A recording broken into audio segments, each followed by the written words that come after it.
Kitchen जूठा कैसे हो गया? नेहा कॉलेज के लिए निकलने ही वाली थी कि एक सौंधी सी महक ने उसे रोक लिया। यह खुशबू तो गर्मा गर्म वड़े तलने की है। लग रहा है माँ वड़े बना रही हैं। झट से रसोई में पहुंची।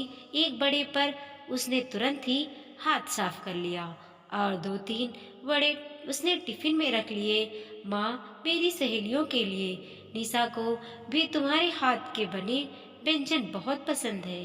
ये चटोरी अगर सूखे बड़े तुम यूं ही ले जाओगी तो मैं दही में क्या डालूंगी? माँ ने छोट मोट नाराज होते हुए कहा। उन्हें पता है उनकी लाडली सूखे वड़े व कढ़ी में डालने से पहले की पकौड़ी जब तक न खाए तब तक वह व्यंजन पूरी तरह नहीं बनते हैं। जब नेहा चली गई तो सरला जी की आंखों से आंसू छलक उठे। वह अपने पति निरंजन जी से बोली, क्या होगा जब मेरी यह लाडली 2 महीने बाद शादी होकर चली जाएगी? यह घर फिर कितना सूना हो जाएगा। कहे उनकी रुलाई छूट गई। क्यों दुखी हो रही हो? बहुत अच्छा घर परिवार मिला है। हमारी बिटिया को राज करेगी हमारी बिटिया, देखना। 2 महीने बाद नेहा अपने पीछे अपनी यादें छोड़ नए परिवार में प्रवेश कर गई। मगर सब कुछ कहाँ एक सा होता है। मायके और ससुराल में कुछ न कुछ बदलाव आपको स्वीकार करने ही पड़ते हैं। 3 महीने हो गए थे शादी को, तभी एक दिन सुबह सुबह बेल बजी। नेहा ने दरवाजा खोला तो उसकी बुआ सास खड़ी थी। तुरंत पाँव छुए व उन्हें आदरपूर्वक बैठक में बैठाया। तब तक उसकी सास बिमला जी भी आ गई। अरे जीजी, बहुत खला आपका न आना शादी में। हाँ भाभी, इसीलिए मैं जैसे ही फुर्सत हुई आ गई बहू रानी से मिलने। अब कुछ दिन रहोगी ना यहाँ? हाँ हाँ, बिल्कुल, 1 हफ्ते रुक कर जाऊंगी। चलिए हाथ मुंह धुल लीजिए, तब तक चाय नाश्ते का इंतजाम करती हूँ। बिमला जी ने नेहा से कहा, सुनो बेटा, नाश्ते का इंतजाम कर लो। पोहा व गरम गरम पकौड़े बना लो। नेहा झटपट नाश्ता बनाने में जुट गई। एक तरफ पोहा छौंका व दूसरी तरफ पकौड़े का घोल तैयार किया। तब तक बुआ सास नहा कर आ गई। डाइनिंग टेबल पर नाश्ता सजा व गर्मा गर्म पकौड़े निकालने लगी। उसके सास ससुर, पति व बुआ जी चारों गरम गरम नाश्ते का आनंद ले रहे थे। नेहा की नजर गरम गरम पकोड़े पर पड़ी। जैसे एक पकोड़ा उसी को बुला रहा था। उसका हाथ खुद ब खुद एक पकोड़े पर पहुंच गया और फिर सीधे मुंह में। मगर यह पकोड़े चीज ही ऐसी है, एक बार स्वाद मुंह में लग जाए तो हाथ रुकता ही नहीं है। तभी सासू माँ की आवाज आई, नेहा जरा पानी तो लाना। मुंह में पकोड़े भरे भरे उसने माँ जी को हाँ बोल दिया। वह मुंह चलाते चलाते ही पानी का जग लिए डाइनिंग टेबल तक पहुंच गई। बुआ सास उसे घूर घूर कर देख रही थी। फिर एकाएक नाश्ता छोड़ उठ खड़ी हुई। फिर गुस्से से बोली, क्यों बहुरिया, तुम्हें जरा भी तमीज नहीं है? खाना चौके में खाती हो, अब चौका जूठा हो गया। अब मैं जूठे चौके में बना खाना नहीं खाऊंगी। नेहा के तो जैसे पैरों तले जमीन ही खिसक गई। उसे तो यह मालूम ही नहीं था कि चौके जूठा भी हो जाता है। खाना जूठा होता है, जूठा थाली हो जाती है, मगर चौके में खाने से चौका जूठा हो जाता है, यह उसने पहली बार सुना था। वह एक अपराधी की तरह कटघरे में खड़ी थी। उसने एक महापाप कर दिया था। मगर सासू माँ उसका पक्ष लेने के लिए खड़ी हो गई। अरे जीजी, छोड़ो गुस्सा, नई नई है, धीरे धीरे समझ जाएगी। मैं अभी किचन पूरा साफ करके फिर से पकौड़े बना देती हूँ, फिर तो साफ हो जाएगा, जूठा नहीं रहेगा। नेहा बेटा, या लो, तुम तब तक पकौड़े खाओ, मैं किचन साफ करती हूँ। नहीं मम्मी, मैं आपके साथ किचन साफ करती हूँ, वह आगे से ध्यान रखूंगी। किचन में खड़े होकर खाना नहीं खाना है, उसने रूहा से होते हुए कहा। अरे कुछ नहीं, यह बुआ जी थोड़े पुराने ख्यालों की हैं। हम सब थोड़ा बहुत कभी न कभी कुछ चखने के लिए मुंह में डाल ही देते हैं। किचन में तो क्या उससे पूरा किचन जूठा हो जाता है? नहीं, किचन जूठा नहीं होता है।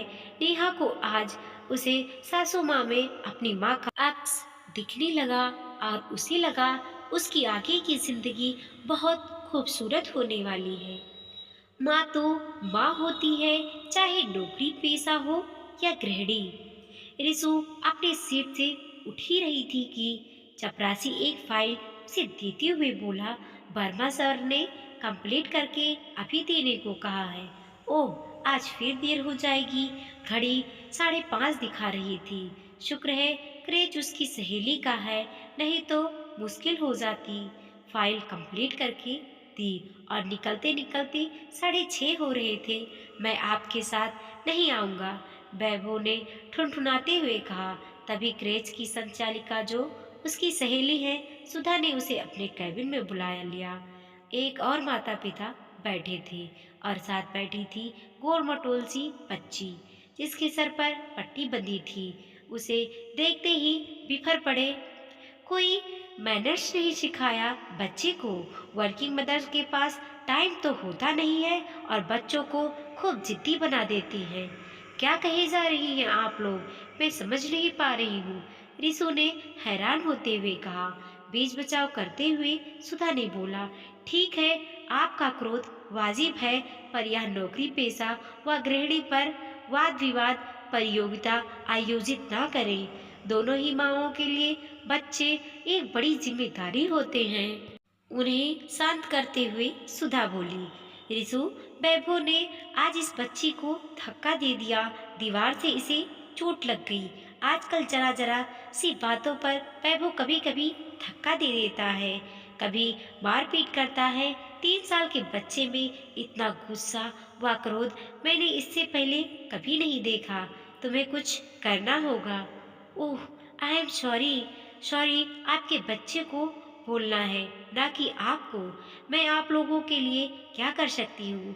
चलिए, मैं आपका मेडिकल एक्सपेंस भर देती हूँ। रिसु ने हिचकते हुए कहा, पैसों का रौब हमें ना दिखाएं, बस अपने बच्चे को संभाल ले, इतना ही बहुत है। यह व्यंग तीर सा रिसु को चुभा। वैभव, तुमने उस लड़की को क्यों धक्का दिया? मम्मा, मुझे वह अपना बॉक्स नहीं दे रही थी। आप ही तो कहती हैं शेयर करना चाहिए चीजों को, इसीलिए मैंने उसे पनिश किया। मुझे वैसे ही टेडी बियर वाला बॉक्स चाहिए। बिल्कुल नहीं, अब मैं आपको पनिश करूंगी। घर पहुंचकर भी वैभव जिद करता रहा, बार बार टेडी बियर वाले बॉक्स पर।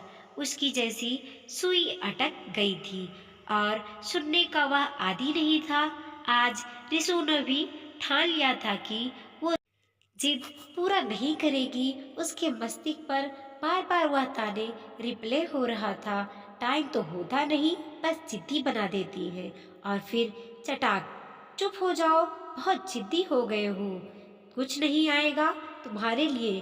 वैभव रोने लगा, मगर रिसु ने ध्यान नहीं दिया।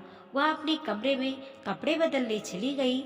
जब तक आई तो वैभव सोफे पर सो चुका था। उसकी कोमल गालों पर आंसू के ढलके आंसुओं की लकीरें बनी गई थी।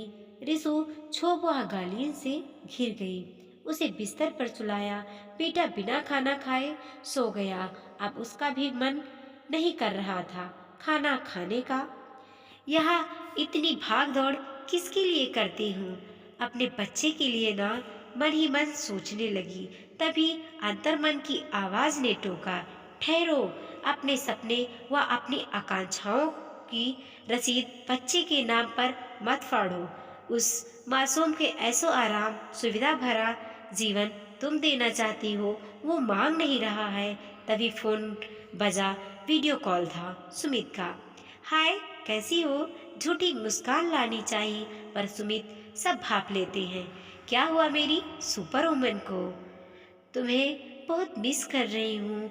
अब यार, तुमने ही तो जीत करके भेजा है 7 समुंदर दूर अमेरिका में।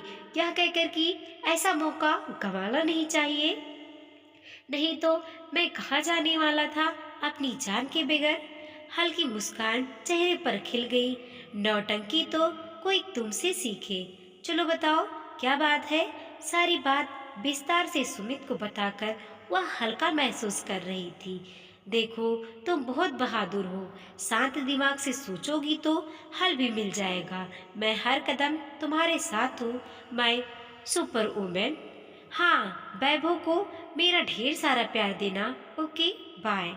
सुमित से बात करके मन हल्का हो गया। हल तो मुझे ही निकालना होगा। तो अगले 2 दिन गूगल से लेकर सब चाइल्ड साइकोलॉजी की किताबें छान डाली। सब में एक ही बातें पर जोर था, क्वालिटी टाइम बिताना अपने बच्चों के साथ, यानी कि वह समय जब आप वह बच्चे सिर्फ आप एक दूसरे के साथ हैं। यह कैसे होगा? दवाई तो मिल गई, पर इलाज शुरू कैसे करें? हम नौकरी पेशाओं माँ के पास समय की तो ही सबसे ज्यादा कमी होती है। दूसरे दिन ऑफिस पहुंचते ही वर्मा सर के केबिन में पहुंच गई। सर, एक रिक्वेस्ट है। हाँ हाँ, बोलिए मिसेज रिसू, क्या बात है? सर, मैं एक वर्किंग मदर हूँ, मगर आपने काम से बहुत प्यार करती हूँ। आप ना बेस्ट देना चाहती हूँ। बस एक रिक्वेस्ट है, आपकी कोई भी अर्जेंट फाइल हो तो 10:30 तक मेरे केबिन में भिजवा दें। ठीक 6 बजे मैं ऑफिस छोड़ दूंगी। मुझे अपने बच्चे को क्रेच से लाना होता है। ठीक है, मैं समझ गया। थैंक्स सर, आपने मुझे सपोर्ट किया, इसके लिए धन्यवाद। बस अब दिनचर्या सेट थी। शाम 6 बजे वैभव को लेकर वह सीधे पार्क जाती, जहां वो बच्चों के साथ खेलता। वह रिसु निगरानी करती। दोनों घर आकर डिनर करते। सोने से पहले रिसु रोज उसे एक कहानियां सुनाती और फिर दोनों मस्ती करते हुए सो जाते। रिसु ने कुछ समय के लिए आभासी दुनिया से दूरी बना ली कि पहले अपने निजी जीवन को तो संभालूं, फिर आभासी दुनिया में विचार करेंगे। 1 महीने बाद वैभव बहुत ही समझदार व प्यारा बच्चा बन गया। सुधा भी हैरान थी उसका बदला रूप देखकर। अब वह हर बच्चे की मदद करता, वह हंसता खेलता। रिसु ने चैन की सांस ली। मर्ज का इलाज जल्दी ही हो गया। तो दोस्तों, कहानी कैसी लगी? माँ तो माँ होती है, चाहे वो नौकरी पेशी हो या गृहिणी। और बच्चों को ढालना संवारना और उसका अपना बचपन खुश होकर व्यतीत कराने में मदद कराना माँ का ही दायित्व है। वीडियो पसंद आया हो तो लाइक कीजिए, कमेंट कीजिए और अपने दोस्तों के साथ जरूर शेयर कीजिए। चैनल पे नए हैं तो प्लीज सब्सक्राइब कीजिए।